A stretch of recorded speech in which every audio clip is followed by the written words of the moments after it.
नमस्कार, आप देख रहे हैं नेक्स्ट जन ब्रॉडकास्ट।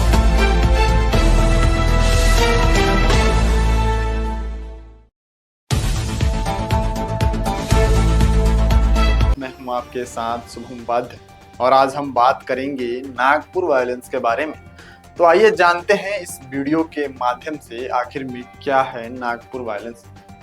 नागपुर का एक गरीब नवाज नगर जहां जिंदगी अपनी रफ्तार से चल रही थी, लेकिन एक रात सब कुछ बदल गया। आगजनी, पत्थरबाजी, अफरा तफरी और एक सवाल, क्यों हुआ आखिर यह सब? क्या यह सब जो हुआ अचानक हुआ या इसके पीछे कोई बहुत बड़ी गहरी साजिश थी? क्या प्रशासन इसे रोक सकता था और अब कैसे हालात हैं? आइए जानते हैं इस पूरे मामले को विस्तार से और समझते हैं कि आखिर में मामला क्या है। 16 मार्च 2025 यह तारीख भारत के लिए ऐतिहासिक थी। अयोध्या में रामलला की प्रतिष्ठान का समारोह चल रहा था। देश भर में धार्मिक आयोजन का दौर था, लोग खुश थे, उत्सव का माहौल था। लेकिन नागपुर के एक गरीब नवाज नगर में एक जश्न ने माहौल को बदल दिया। रात के समय जब इस इलाके में जश्न मनाया जा रहा था, तभी कुछ लोगों ने पटाखे फोड़े। अब पटाखे फोड़ना कोई अनोखी बात तो है नहीं, लेकिन यह एक ऐसे इलाके में हुआ जहां समुदाय विशेष के लोग रहते थे। बस यहीं से शुरू हुआ पूरा विवाद। पहले तो यह मामूली कहासुनी थी। कुछ लोग इसे शरारत मान रहे थे तो कुछ लोग इसे जानबूझकर उकसाने की कोशिश। लेकिन धीरे धीरे बात बढ़ने लगी। जुबानी जंग, फिर हाथापाई और उसके बाद पत्थरबाजी। दोनों पक्षों में भीड़ जमा हो गई। लगभग 200 से ज्यादा लोग सड़कों पर उतर गए। देखते ही देखते पत्थरों की बौछार होने लगी। लोग डर के मारे घरों में छुप गए। वाहनों को नुकसान पहुंचाया गया, दुकानों में तोड़फोड़ हुई, पूरे इलाके में भगदड़ सी मच गई। हंगामा बढ़ता देख पुलिस को फौरन बुलाया गया, लेकिन जब तक पुलिस वहां पहुंची तब तक हालात बहुत बिगड़ चुके थे।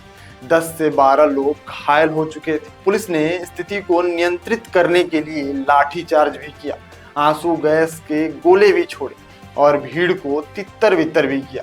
इसके बाद मामला शांत तो हुआ, लेकिन डर का माहौल बना रहा।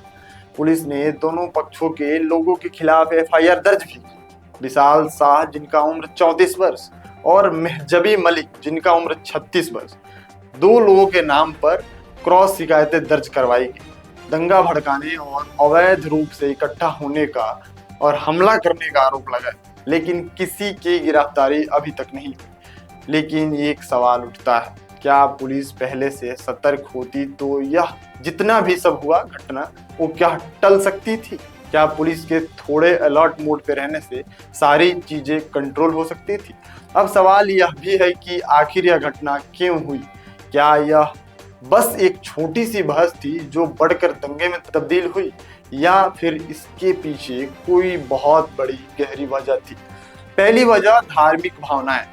रामलला प्रतिष्ठान का आयोजन एक बड़ा धार्मिक अवसर था। इस दिन देश भर में उत्साह का माहौल था, लेकिन साथ ही कुछ जगहों पे संवेदनशीलता भी थी। कुछ लोगों को लगा कि यह जश्न उकसाने के लिए किया गया। आयोजकों का कहना है कि उसका मकसद सिर्फ उत्सव मनाना था। दूसरी वजह सोशल मीडिया का जहर।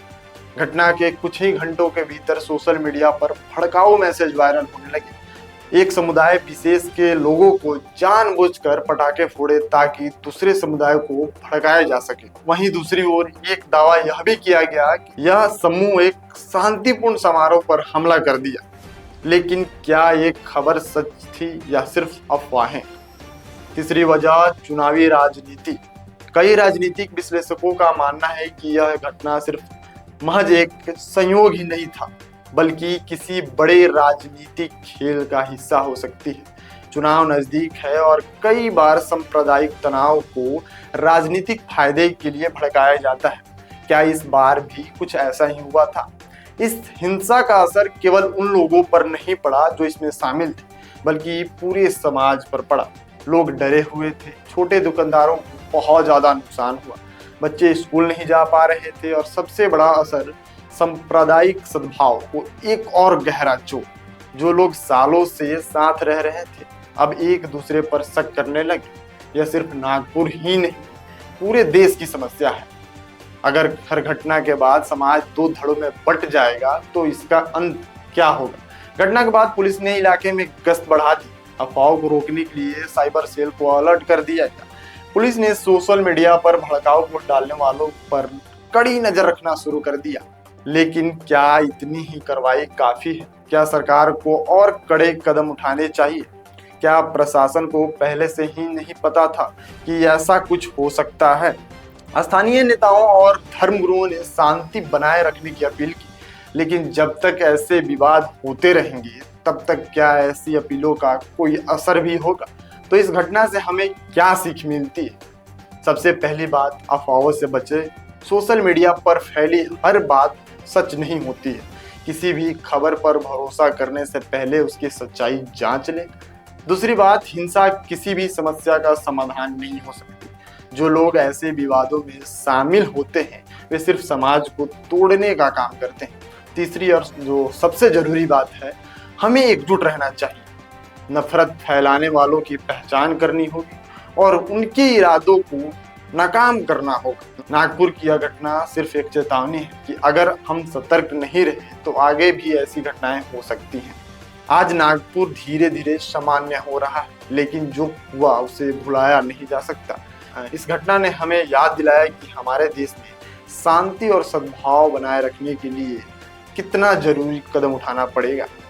अब फैसला आपके हाथ में है। क्या हम इस घटना से सबक लेंगे और एकता बनाए रखेंगे या बार बार ऐसी हिंसा का शिकार होते रहेंगे?